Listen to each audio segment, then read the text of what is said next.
Hello everyone, কেমন আছো তোমরা সবাই? তো আজকে ছিল ছুটির দিন, তাই ভাবলাম কোথাও থেকে ঘুরে আসা যাক। অনেকদিন হলো কোথাও ঘুরতে যাইনি, তাই দুজনে মিলে বেরিয়ে পড়লাম। আমরা চলে গেলাম চেন্নাই ম্যারিনা বিচে। বিচ থেকে হোটেলের ডিস্টেন্স প্রায় 5 মিনিট মতন। আর বিকেল বেলায় এখানের ওয়েদারটা, এই রাস্তাটা যা দারুণ লাগছিল। আমি তো প্রথমবার এলাম ম্যারিনা বিচে। আর আমাদের দুজনের লুকটা কেমন লাগছে জানাতে ভুলো না কিন্তু কমেন্ট করে। এই লুকটা আমরা অনেকদিন ধরে ভেবে তারপরে ক্রিয়েট করেছি।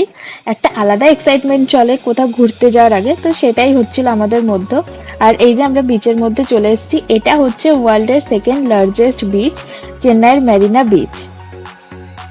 বেশ ভালোই ভিড় ছিল, আর ছুটির দিন বলে সবাই ফ্যামিলি নিয়ে প্রায় ঘুরতে এসেছিল। এই দোকানটা থেকে নিয়ে নিয়েছিলাম দুটো স্প্রিং পটেটো, খেতেও বেশ ভালো ছিল। তো এরপর রাত হয়ে যাচ্ছিল, তো এখান থেকে রাতের ডিনারটা কমপ্লিট করে অটো ধরে পৌঁছে গেলাম রুমে। টাটা।